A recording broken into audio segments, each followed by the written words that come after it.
नमस्कार दोस्तों, बहुत बहुत स्वागत है आप सबका एक बार फिर से हमारे YouTube चैनल जिसका नाम है एस्ट्रो नॉलेज में। दोस्तों, आज की इस वीडियो में हम एक 44 वर्ष युवक की कुंडली का विश्लेषण करेंगे जिन्होंने अपने बर्थ डिटेल्स मेरे साथ शेयर किए हैं और एस्ट्रोलॉजी के माध्यम से ये अपने जीवन से जुड़े हुए कुछ महत्वपूर्ण प्रश्नों के उत्तर जानना चाहते हैं। तो निश्चित ही आज इस वीडियो में मैं इनके द्वारा पूछे गए सभी प्रश्नों का उत्तर दूंगा और साथ ही साथ इनकी कुंडली का पूर्ण विश्लेषण भी करूंगा। दोस्तों, इस वीडियो को शुरू करने से पहले हर बार की तरह आप सबसे निवेदन है, यदि अभी तक आपने हमारे YouTube चैनल एस्ट्रो नॉलेज को सब्सक्राइब नहीं किया है तो आप प्लीज इसे सब्सक्राइब कर दें और बेल आइकन को दबाना ना भूलें।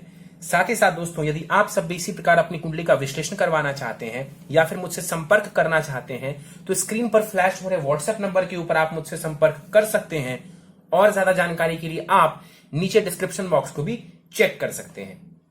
चलिए वापस आते हैं इस विश्लेषण के वीडियो के ऊपर और सबसे पहले मैं आप सबों के समक्ष इनके द्वारा पूछे गए कुछ प्रश्नों को रख देता हूं।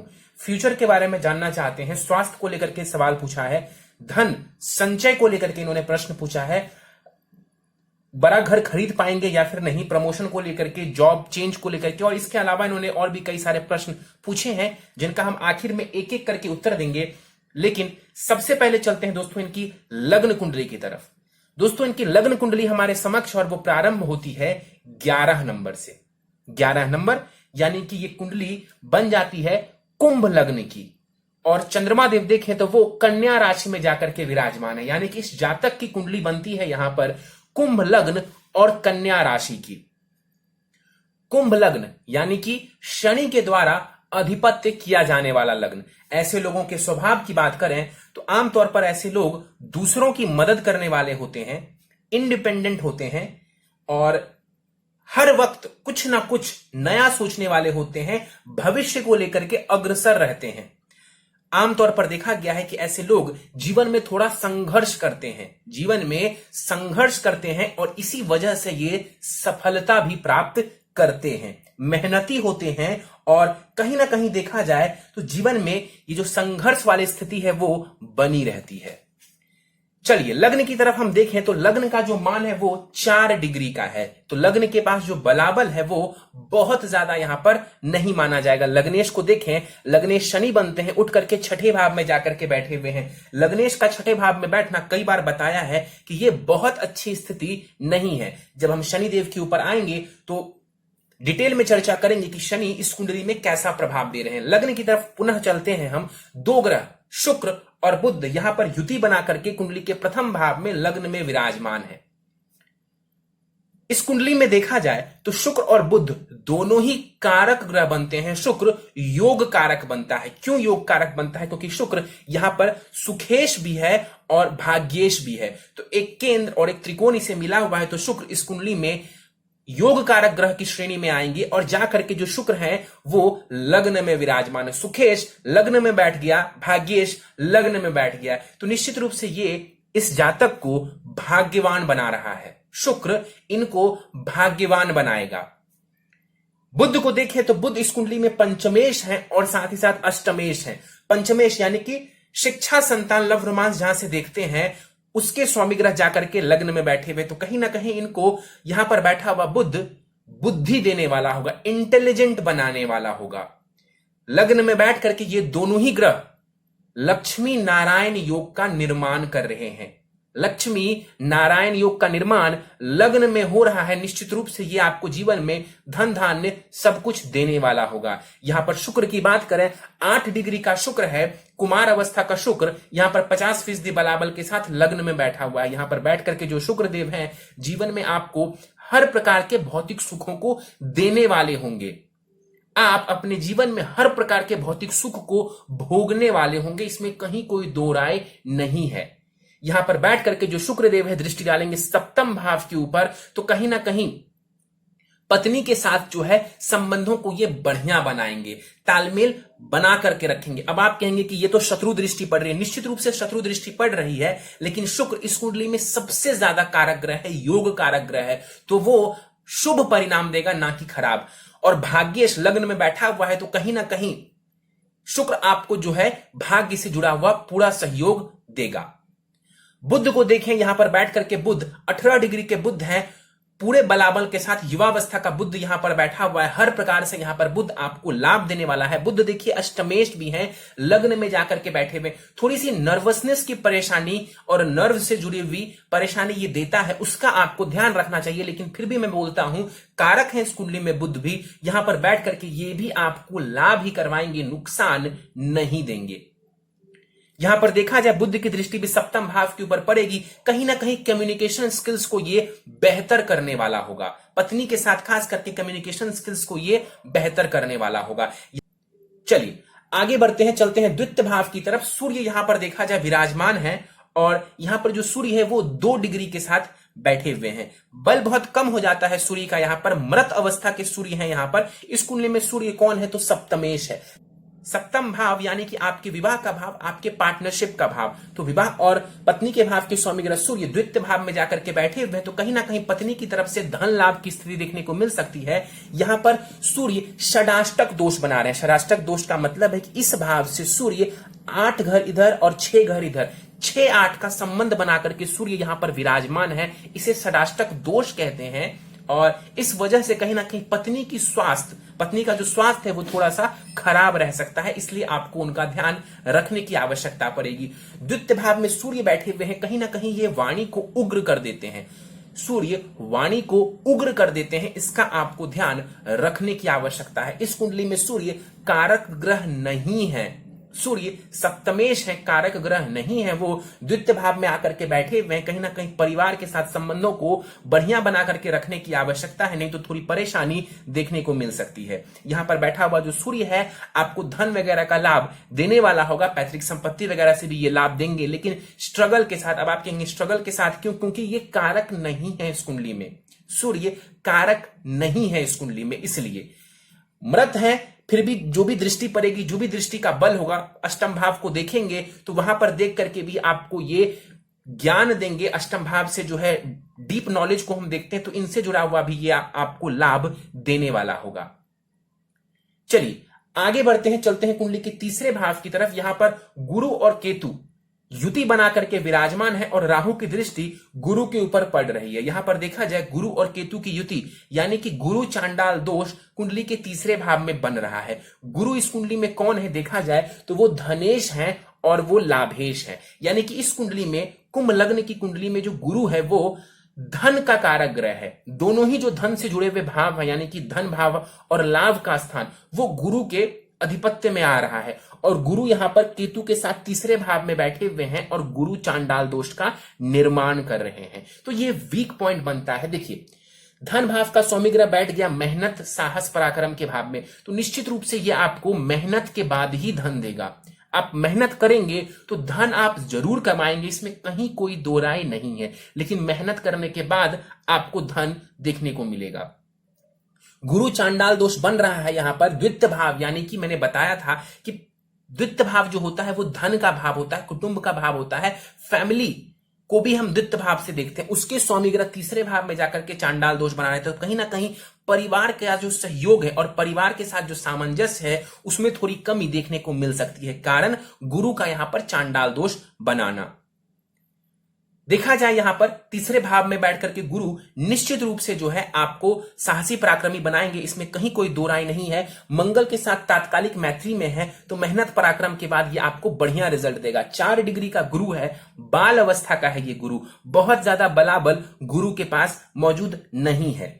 गुरु की दृष्टि पड़ेगी कुंडली के सप्तम भाव के ऊपर, पत्नी के साथ कहीं ना कहीं ये संबंधों को बढ़िया करने का काम करेगा और यदि आपने चांडाल दोष को निवारण करवा लिया तो निश्चित रूप से वैवाहिक जीवन में और ज्यादा सुख आपको देखने को मिल जाएगा। गुरु की दृष्टि पड़ेगी कुंडली के भाग्य भाव के ऊपर, तो यहां पर भाग्य को देख करके गुरु कोई नुकसान आपको नहीं करेगा। भले ही इस कुंडली में गुरु कारक नहीं है, लेकिन भाग्य को देख करके ये भाग्य संबंधित कोई भी नुकसान नहीं करने वाले हैं। विदेश वगैरह की यात्रा दे सकते हैं, ये धर्म वगैरह से जुड़ी हुई यात्रा करवा सकते हैं आपको। और इसके अलावा दृष्टि डालेंगे कुंडली के लाभ स्थान के ऊपर, अपनी ही राशि को देखेंगे तो मेहनत करने के बाद आपको जीवन में ये लाभ देने वाले होंगे, क्योंकि मेहनत के भाव में बैठ करके लाभ स्थान को देख रहे हैं, अपने ही घर को देख रहे हैं, तो मेहनत करने के बाद ये निश्चित ही आपको लाभ देंगे। आगे बढ़ते हैं, केतु के ऊपर चलते हैं। 21 डिग्री का केतु है यहां पर, और देखा जाए तो तीसरे भाव में मैंने बताया है कि राहु केतु कारक हो जाते हैं, अच्छा परिणाम देते हैं, लेकिन यहां पर जो है चांडाल दोष बना हुआ है, तो कहीं ना कहीं सर्वश्रेष्ठ रिजल्ट तो नहीं दे पाएगा। तीसरा भाव यानी कि छोटे भाई बहन को भी हम यहां से देखते हैं, तो यहां पर चांडाल दोष बनने की वजह से यदि आपसे कोई छोटा भाई या बहन है, उसके साथ जो आपके संबंध है वो खराब हो सकते हैं। वैसे भी गुरु बड़े भाई बहन के भाव का स्वामी ग्रह बनता है, और यहां पर आकर के बैठा हुआ है चांडाल दोष में। देखिए, मित्र हो या आपके भाई बहन हो, इनसे आपको लाभ नहीं देखने को मिलेगा जीवन में, इस बात की आपको गांठ बांध लेनी चाहिए, मतलब कि उनसे उम्मीद आपको नहीं करना चाहिए। फिजूल की भागदौड़ करवा सकते हैं यहां पर केतु, फिजूल की मेहनत करवा सकते हैं यहां पर बैठा हुआ जो केतु है। दृष्टि डालेंगे केतु देव कुंडली के सप्तम भाव के ऊपर, कई बार वैवाहिक जीवन में थोड़ी सी मतभेद की स्थिति उत्पन्न करवा सकता है। दृष्टि पड़ेगी भाग्य भाव के ऊपर, तो विदेश वगैरह की यात्राएं देने वाले होंगे, उसमें कोई नुकसान नहीं करेंगे। और दृष्टि पड़ेगी इनकी कुंडली के आय भाव के ऊपर, तो उच्च की दृष्टि है इनकी, तो लाभ वगैरह ये केतु भी देने वाला होगा, धन वगैरह से जुड़ा हुआ लाभ ये आपको देता रहेगा। 21 डिग्री का केतु है, बलाबल इसके पास 50% के आसपास माना जाएगा। चलिए, तो देखिए, निश्चित रूप से एक बात मैं बता दूं कि धन से जुड़ा हुआ जो दारोमदार है वो गुरु के हाथों में है, तो यदि आप गुरु को थोड़ा बेहतर कर लेते हैं तो धन से जुड़ी हुई जो परेशानी है आपके जीवन में वो स्वतः ही दूर हो जाएगी। चलिए आगे बढ़ते हैं, मंगल के ऊपर चलते हैं। यहां पर देखा जाए मंगल 5 डिग्री के साथ कुंडली के पंचम भाव यानी कि शिक्षा, संतान, लव रोमांस के भाव में मंगल यहां पर विराजमान है। इस कुंडली में मंगल तृतीयेश है और कर्मेश है, एक समग्रह बनते हैं, ना कारक है ना मारक है। देखिए, साहस पराक्रम भाव का स्वामी ग्रह मंगल शिक्षा संतान के भाव में बैठा हुआ, निश्चित रूप से यहां पर मेहनत करने के बाद आपको ये शिक्षा में सफलता देगा। एक बात आपको ध्यान से समझनी चाहिए कि मंगल यहां पर कारक नहीं है, शत्रु की राशि में बैठे हुए हैं, बुध की राशि में बैठे हुए, और तात्कालिक मैत्री में ये नहीं है, तात्कालिक मैत्री में नहीं है, तो बहुत अच्छा रिजल्ट यहां पर बैठा हुआ मंगल नहीं देने वाला होगा। तो कहीं ना कहीं संतान की तरफ से जो है थोड़ी सी परेशानी आपको देखने को मिल सकता है। बुध की, देखिए बुध की स्थिति बढ़िया है तो परेशानी बहुत ज्यादा नहीं होगी, लेकिन परेशानी होगी आपको। 5 डिग्री का मंगल है, बाल अवस्था का है, यहां पर मंगल दृष्टि डालेंगे कुंडली के अष्टम भाव के ऊपर, चोट चपेट का योग बना देता है, उससे आपको बचना चाहिए, आपको उसका ध्यान रखना चाहिए। मंगल की दृष्टि पड़ेगी कुंडली के लाभ स्थान के ऊपर, आय भाव के ऊपर, तो मेहनत करने के बाद मंगल आपको निश्चित रूप से लाभ देगा, इसमें कहीं कोई दो राय नहीं है। और मंगल की दृष्टि विदेश भाव के ऊपर पड़ेगी तो निश्चित रूप से ये आपको विदेश भी लेकर के जाने वाला होगा। शनि के ऊपर चलते हैं। शनि यहां पर देखा जाए कुंडली के छठे भाव में विराजमान है, लग्नेश छठे भाव में जाकर के बैठा हुआ है। देखिए, लग्न से शनि का षडाष्टक दोष बन गया, तो कहीं ना कहीं लग्न यानी कि शरीर, तो आपको अपने स्वास्थ्य का ध्यान रखने की आवश्यकता है। शनि जब छठे भाव में बैठ जाते हैं तो कहीं ना कहीं लग्नेश है, तो संघर्ष बढ़ा देते हैं, जीवन में थोड़ा संघर्ष बढ़ा देते हैं। और वैसे भी इस लग्न वालों को मैंने बताया था कि संघर्ष थोड़ा ज्यादा करना पड़ता है, ऊपर से लग्नेश छठे भाव में बैठ गए तो संघर्ष तो आपको निश्चित रूप से जीवन में करना पड़ेगा। संघर्ष करेंगे तो सफलता जरूर देखने को मिलेगी। शनि यहां पर 2 डिग्री का शनि है, और मृत अवस्था के शनि यहां पर वक्री होकर के बैठे हुए हैं। चंद्रमा के साथ तात्कालिक मैत्री है शनि की, तो बहुत खराब रिजल्ट यहां पर शनि नहीं देगा। जॉब वगैरह की तरफ आपको लेकर के जाने वाला होगा, क्योंकि छठा भाव जो है वो जॉब से जुड़ा हुआ होता है, तो जॉब वगैरह की तरफ ये लेकर के आपको जाने वाला होगा और वहां पर मेहनत करवाएगा, संघर्ष करवाएगा आपको। शनि की दृष्टि पड़ेगी कुंडली के अष्टम भाव के ऊपर, अष्टम भाव को देख करके आपकी आयु को ये बढ़िया करने वाले होंगे, लंबी करने वाले होंगे। लेकिन चंद्रमा को देखेगा शनि चंद्रमा को देखेगा, और थोड़ी देर पहले मैंने आपको बताया था कि आपके चंद्रमा को मंगल भी देख रहा है। मंगल की दृष्टि चंद्रमा के ऊपर बहुत खराब रिजल्ट नहीं देती है, लेकिन शनि की दृष्टि जो चंद्रमा के ऊपर पड़ रही है ये कहीं ना कहीं आपके मन को परेशान करने वाला होगा, आपके मन को पीड़ित करने वाला होगा। तो शनि की दृष्टि जो चंद्रमा के ऊपर पड़ रही है वो शांत मन के लिए अच्छा नहीं है। शनि की दृष्टि पड़ेगी विदेश भाव के ऊपर। देखिए अपनी ही राशि को देखेंगे, विदेश भाव, खर्च भाव को देखेंगे तो खर्चों को थोड़ा बढ़ा देंगे। हो सकता है ऐशो आराम के पीछे आप खर्च करें, घूमने फिरने के ऊपर खर्च करें, विदेश की यात्राएं करवाएंगे शनिदेव आपको, और विदेश भी आपको ये लेकर के जा सकते हैं क्योंकि अपने घर के ऊपर इनकी दृष्टि पड़ रही है। और शनि की दशम दृष्टि तीसरे भाव के ऊपर पड़ेगी, ये नीच की दृष्टि होगी। तो छोटे भाई या बहन है आपके तो उनके साथ संबंधों को ये अच्छा नहीं रख पाएगा। तो यहां पर शनि को थोड़ा बेहतर कर लेंगे कुछ उपाय करके तो बढ़िया स्थिति देखने को मिलेगी, खास करके दो चीजों में, जॉब में और दूसरा स्वास्थ्य में। चलिए आगे बढ़ते हैं, चलते हैं चंद्रमा के ऊपर। यहां पर चंद्रमा 15 डिग्री के साथ पूरे बलाबल के साथ अष्टम भाव में विराजमान है। अब मुझे कहना चाहिए कि चंद्रमा षष्ठेश है तो विपरीत राजयोग बना देंगे, लेकिन मैं ऐसा नहीं बोलूंगा कि चंद्रमा यहां पर विपरीत राजयोग बना देंगे। क्यों? क्योंकि यहां पर देखा जाए तो शनि जो कि लग्नेश है वो खुद छठे भाव में आकर के बैठा हुआ है, तो इस कुंडली में विपरीत राजयोग वाली जो स्थिति है वो लागू नहीं हो पाएगी। फिर भी यहां पर चंद्रमा अष्टम भाव में बैठा हुआ है। ध्यान से देखिए इस चंद्रमा को, चंद्रमा अकेला है, पीछे कोई नहीं, साथ में कोई नहीं और आगे राहु। इसे कहते हैं कुंडली में केमद्रम दोष का निर्माण हो जाना। तो केमद्रुम दोष जो यहां पर अष्टम भाव में बन रहा है, यह कहीं ना कहीं आपके मन को और ज्यादा परेशान और ज्यादा पीड़ित करने वाला होगा, आपके मन को और ज्यादा पीड़ित करने वाला होगा। अभी तो शनि की दृष्टि पड़ रही थी चंद्रमा के ऊपर, वही आपके मन को परेशान कर रही थी। अब चंद्रमा के मध्यम दोष में आ गए तो ये आपके मन को शांत नहीं रहने देगा। देखा जाए यहां पर चंद्रमा कहीं ना कहीं आपके मन को भटकाने वाला होगा। जॉब को लेकर के आप परेशान रह सकते हैं, स्वास्थ्य को लेकर के आप परेशान रह सकते हैं। बेसिकली जो परेशानी होगी वो मानसिक रूप से हो सकती है, तो उससे बचने की जरूरत है। चंद्रमा को निश्चित रूप से बेहतर बनाने की आवश्यकता है। चंद्रमा की दृष्टि द्वितीय भाव के ऊपर पड़ेगी, मित्रवत दृष्टि है तो चंद्रमा मित्र दृष्टि डालेंगे तो कोई नुकसान वगैरह आपको नहीं करवाएंगे, धन वगैरह थोड़ा बहुत ही आपको देने वाले होंगे, लेकिन धन का व्यय भी होगा, धन का व्यय भी होगा क्योंकि चंद्रमा का स्वभाव चंचलता है। तो चंद्रमा को बेहतर करने की आवश्यकता निश्चित रूप से नजर आ रही है। राहु के ऊपर चलते हैं। 21 डिग्री का राहु आपके भाग्य भाव में विराजमान है। यहां पर बल इसके पास 50% का होगा।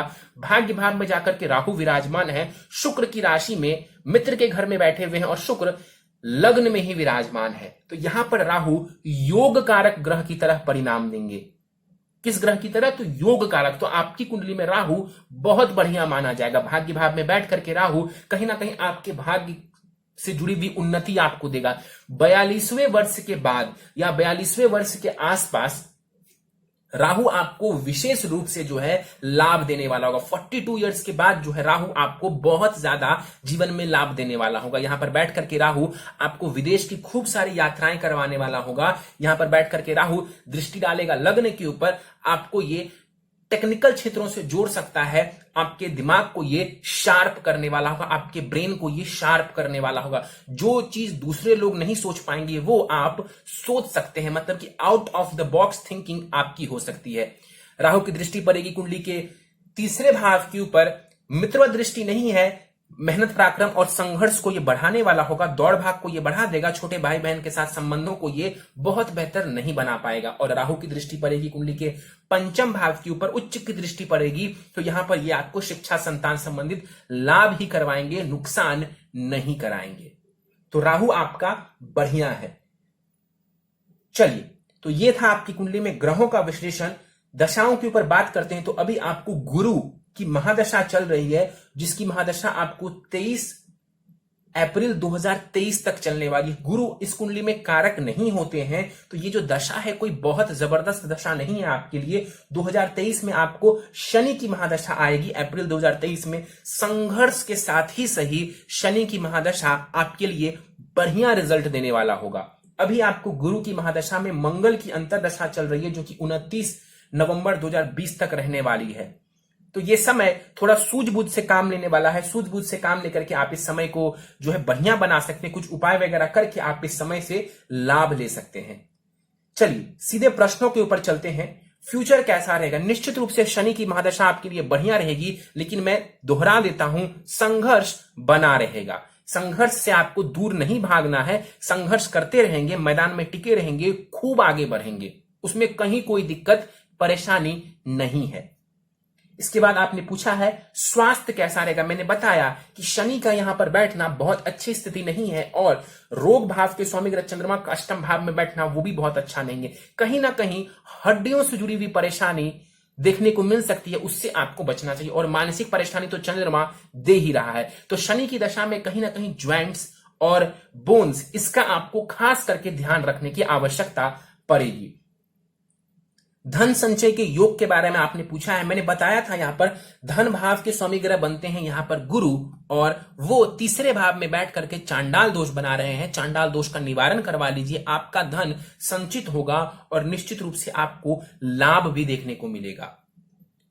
चलिए, इसके बाद आपने पूछा है बड़ा घर क्या खरीद पाएंगे। 100% आप बड़ा घर खरीद पाएंगे, इसमें कहीं कोई दो राय नहीं है। इसके पीछे का कारण है कुंडली का चतुर्थ भाव।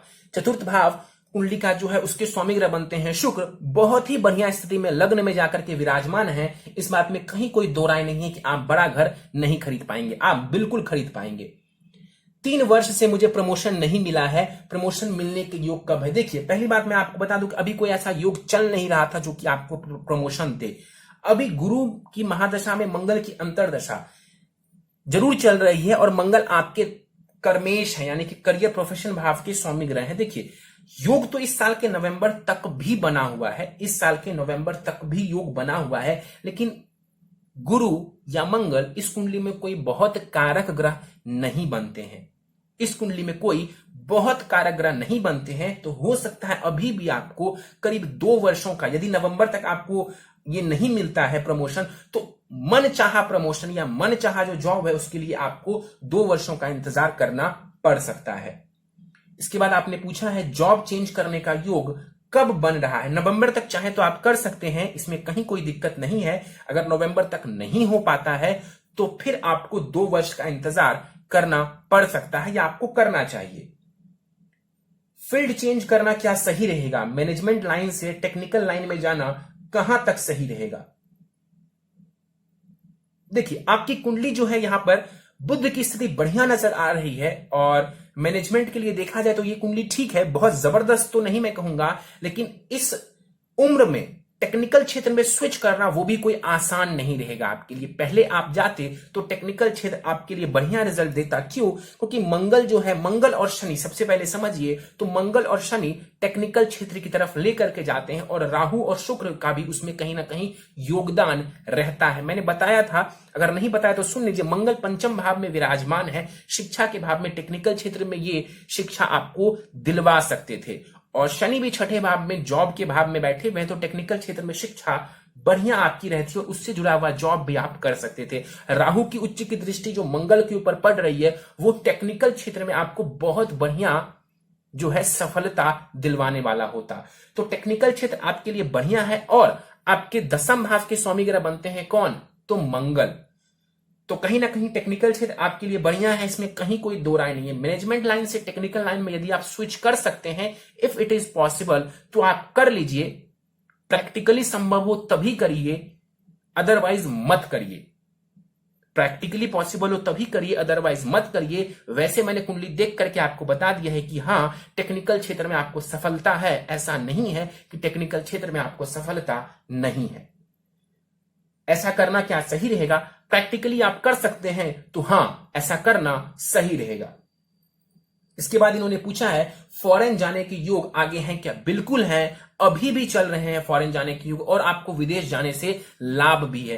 कारण इसके पीछे का है, राहु आपको विदेश की यात्राएं कई बार करवाने वाले हैं और उससे भी बड़ा कारण यह है कि विदेश भाव का स्वामी ग्रह बनते हैं शनिदेव। लग्नेश है शनि, छठे भाव में बैठ करके विदेश भाव को पूर्ण दृष्टि से देख रहे हैं। तो विदेश जाकर के आप अच्छा लाभ कमा सकते हैं, अच्छा लाभ उठा सकते हैं। तो विदेश जाने से आपको फायदा ही है और आगे आने वाले समय में भी, इवन अभी प्रेजेंटली में भी देखा जाए तो आपको योग बना हुआ है। लेकिन बेहतरीन योग नवंबर 2020 से बन जाएगा आपके विदेश जाने का। नवंबर 2020 से गोचर और आपकी जो राहु की दशा चलेगी वो आपको कहीं ना कहीं विदेश लेकर के जा सकती है।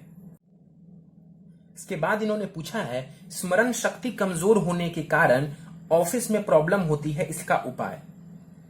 देखिए, सबसे पहले तो स्मरण शक्ति के लिए देखा जाए, कुंडली में मेमोरी के लिए तो हम मरकरी को देखते हैं, बुध को देखते हैं। यहां पर देखा जाए तो बुध कहीं से भी खराब तो नजर नहीं आ रहा, लेकिन आपकी नवमांश कुंडली मेरे सामने है, उसके ऊपर एक बार मैं दृष्टि डाल देता हूं तो वहां पर बुध आपका नीच की राशि में जाकर के बैठा हुआ है और यहां पर भी बुध नीचारोही है। नीचारोही का मतलब ये नीचता की तरफ बढ़ रहे हैं। ठीक है, 11 नंबर की राशि में ये बैठे हुए, 12 नंबर की राशि मीन राशि में ये जो बुध हैं ये नीच के हो जाते हैं। और इसके अलावा भी देखा जाए तो चंद्रमा मन का कारक होता है हालांकि चंद्रमा, लेकिन वो पीड़ित है तो नर्वसनेस भी नजर आ रही है आपके अंदर, तो इस वजह से हो सकता है कि आपको परेशानी देखने को मिले। मैं आखिरी में इसके लिए भी उपाय आपको बता दूंगा।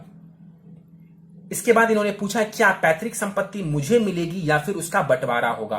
पैतृक संपत्ति यानी कि कुंडली का द्वितीय भाव, देखिए निश्चित रूप से आपको पैतृक संपत्ति मिलेगी, इसके तो चांसेस बहुत ज्यादा है क्योंकि सूर्य यहां पर बैठे हुए हैं। लेकिन मैंने स्टार्टिंग में भी बताया था कि सूर्य बहुत कारक ग्रह नहीं बनते हैं इस कुंडली में, सप्तमेश है वो मारक ग्रह बनते हैं इस कुंडली के, और जाकर के द्वितीय भाव में सूर्य विराजमान है, तो हो सकता है थोड़ी परेशानी हो मिलने में। और पैतृक संपत्ति भाव के स्वामी ग्रह हैं आपकी कुंडली में गुरु, जो कि चांडाल दोष बनाकर के तीसरे भाव में मेहनत पराक्रम के भाव में बैठे हुए, यानी कि हो सकता है तो आपको पैतृक संपत्ति के लिए थोड़ा संघर्ष करना पड़े, थोड़ी मेहनत और जद्दोजहद करनी पड़े। और क्या बंटवारा हो सकता है? जी हाँ, इसके चांसेस ज्यादा है कि परेशानी आए। वो परेशानी हो सकता है तो बंटवारे के रूप में आपको देखने को मिले। इसके बाद आपने बोला है कि मेरा व्यवहार माता पिता के प्रति अच्छा रहा है पर उनका जो झुकाव है वो बेटी की तरफ ज्यादा है, ऐसा क्यों? सबसे पहले तो यहां पर देखा जाए माता यानी कि चंद्रमा और चतुर्थ भाव में कहीं से कोई कमी नहीं है। मैंने पहले भी बताया शुक्र की स्थिति बढ़िया है, लेकिन चंद्रमा को देखें तो वो पीड़ित नजर आ रहे हैं क्योंकि मध्यम दोष बन रहा है और शनि की भी दृष्टि चंद्रमा के ऊपर पड़ रही है, ये वीक पॉइंट बनता है। ठीक है, तो माता का झुकाव आपकी तरफ कम है, ये थोड़ा सा नजर आ रहा है। पिता की जहां तक बात है, सूर्य कोई बहुत ज्यादा डैमेज नजर नहीं आ रहे, किसी भी पापक ग्रह की दृष्टि सूर्य के ऊपर नहीं पड़ रही, चाहे वो शनि हो, राहु हो या केतु हो। लेकिन आपके नवमांश चार्ट में मैं देखूं तो सूर्य शनि के साथ जाकर के बैठ गए हैं, सूर्य शनि के साथ जाकर के वहां पर बैठ गए हैं। जब भी किसी की कुंडली में सूर्य शनि साथ में बैठ जाए या सूर्य को शनि दृष्ट कर दे तो ऐसे लोगों के साथ देखा गया है कि पिता से जो है ऐसे लोगों की नहीं बन पाती है, ऐसे लोगों को उनके पिता के साथ संबंध बढ़िया नहीं रहते हैं। तो आपकी कुंडली में ये योग नजर आ रहा है। चंद्रमा को देखा जाए तो यहीं पर वो योग माता के द्वारा जो आपने बताया वो नजर आ रहा है, और नवमांश कुंडली से पिता का जो स्वभाव आपने बताया आपकी तरफ है वो नवमांश चार्ट से काफी हद तक नजर आ रहा है, क्योंकि सूर्य और शनि एक ही भाव में एक साथ जाकर के विराजमान है, तो ये वीक पॉइंट बनता है। उनका झुकाव बेटी की तरफ ज्यादा है, ऐसा क्यों?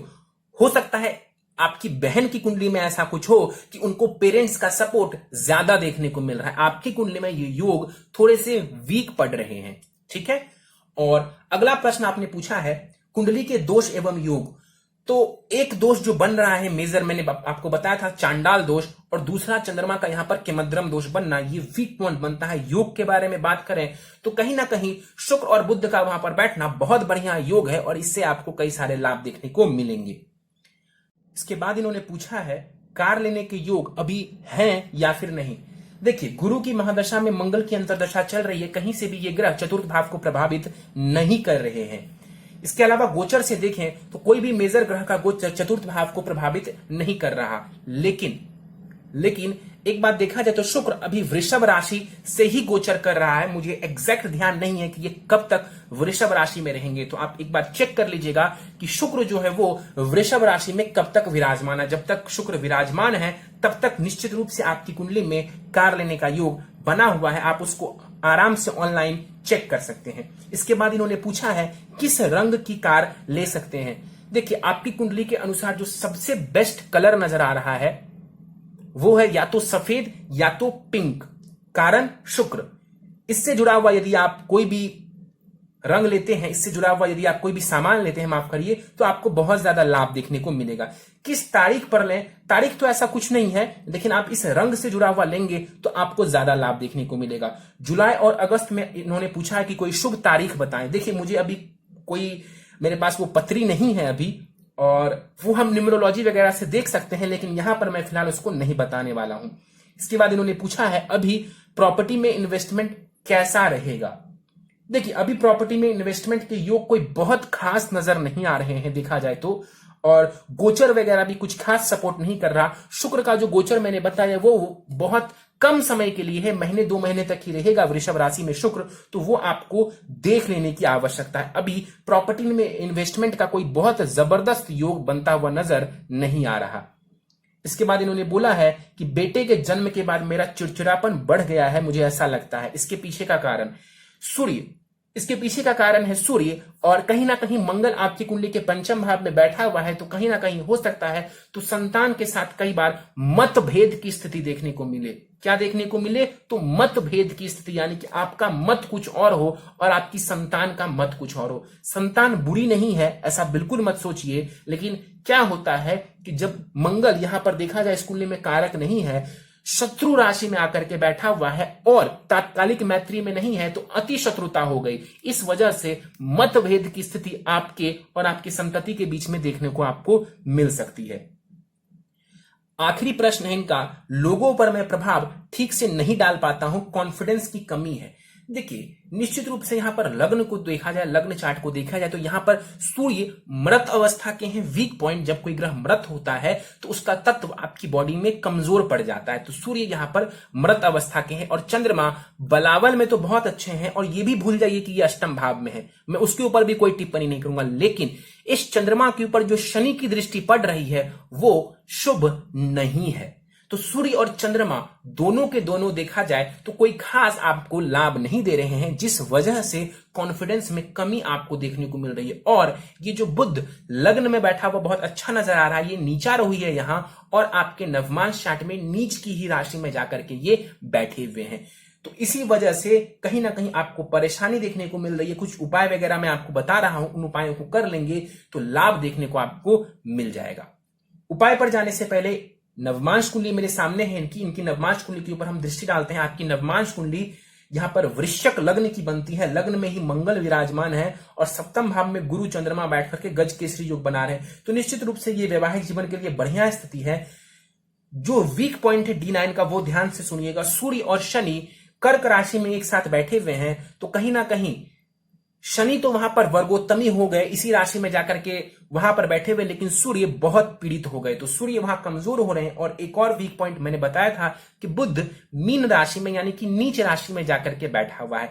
आप मैनेजमेंट के कार्य से जुड़े हुए हैं, तो जो आपको इच्छा हुई बदलने की, आपका इंटरेस्ट थोड़ा खत्म हुआ, यदि आप अपने नवमांश चार्ट को निकाल करके देख लेंगे तो आपको इसके पीछे का कारण समझ में आ जाएगा। चाहे पिता के साथ आपकी संबंधों की बात करें और आपके कार्य की बात करें, तो वो काफी हद तक जो है एक क्लियर पिक्चर नवमांश कुंडली से नजर आती है। चलिए कुछ उपाय कर लेंगे तो निश्चित रूप से इसमें आपको लाभ देखने को मिल जाएगा। प्रथम उपाय है आपके लिए ओपल रत्न।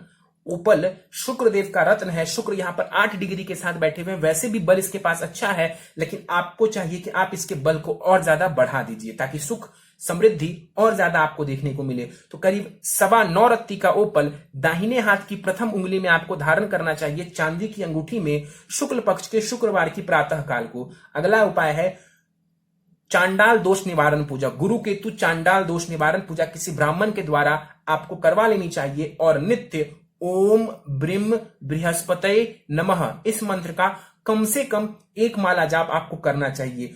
गुरु की महादशा जब तक चल रही है, ये आपको अप्रैल 2023 तक है, तब तक आपको हर गुरुवार किसी भी मंदिर में जाना चाहिए और ईश्वर के दर्शन करने चाहिए। वो किसी भी देवी देवता का मंदिर हो, उससे कोई लेना देना नहीं है।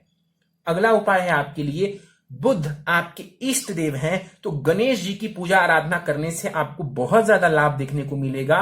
तो नित्य आप गणेश अथर्वशीर्ष का पाठ करेंगे तो जीवन में बहुत ज्यादा आगे बढ़ेंगे, कॉन्फिडेंस भी आपको देखने को मिलेगा और जीवन में बहुत ज्यादा तरक्की कर पाएंगे। चंद्रमा के लिए आपको हर सोमवार शिवलिंग के ऊपर जल दूध से अभिषेक करना चाहिए और ओम नमः शिवाय का वहीं पर बैठ करके जाप करना चाहिए। नित्य ओम शन शनेश्चराय नमः इस मंत्र का 3 माला जाप करें, अभी से करना स्टार्ट कर दें, और शनि की महादशा जो कि आपको 2023 में आएगी उसमें भी आपको बहुत ज्यादा लाभ देखने को मिलता जाएगा। कॉन्फिडेंस भी बढ़ेगा आपका और आपको बहुत ज्यादा लाभ देखने को मिलेगा, स्वास्थ्य भी बढ़िया होगा, हर तरीके से लाभ देखने को मिलेगा। तो 3 माला जाप आपको करना चाहिए इस मंत्र का। और आखिरी उपाय है आपके लिए, स्पेशली मैं आपको कॉन्फिडेंस और संपत्ति से जुड़ा हुआ लाभ के लिए दे रहा हूं कि आपको नित्य भगवान सूर्य को अर्घ देना चाहिए और वहीं पर खड़े होकर के गायत्री मंत्र का कम से कम 21 बार जाप करना चाहिए। यदि आप इतने सारे उपाय करते हैं, मुझे नहीं लगता कि 15-20 मिनट से ज्यादा समय लगने वाला है आपका। यदि आप ये उपाय रोज करते हैं तो आपको बहुत ज्यादा लाभ जीवन में देखने को मिलेगा और आपकी परेशानी काफी हद तक खत्म हो जाएगी। चलिए, तो दोस्तों ये था इस 44 वर्ष युवक की कुंडली का विश्लेषण। मुझे उम्मीद है कि आपको हमारा यह कुंडली विश्लेषण का वीडियो पसंद आया होगा। यदि कुंडली विश्लेषण का वीडियो आपको पसंद आया तो आप इसे लाइक करें, शेयर करें। अभी तक आपने हमारा YouTube channel astro knowledge subscribe नहीं किया है तो आप प्लीज इसे सब्सक्राइब कर दें और बेल आइकन को दबाना ना भूलें। साथ ही साथ दोस्तों, यदि आप सब भी इसी प्रकार अपनी कुंडली का विश्लेषण करवाना चाहते हैं या फिर मुझसे संपर्क करना चाहते हैं तो स्क्रीन पर फ्लैश हो रहे व्हाट्सएप नंबर के ऊपर आप मुझसे संपर्क कर सकते हैं। और ज्यादा जानकारी के लिए आप नीचे डिस्क्रिप्शन बॉक्स को भी चेक कर सकते हैं। इस वीडियो में फिलहाल इतना ही दोस्तों। आप सबका बहुत बहुत धन्यवाद।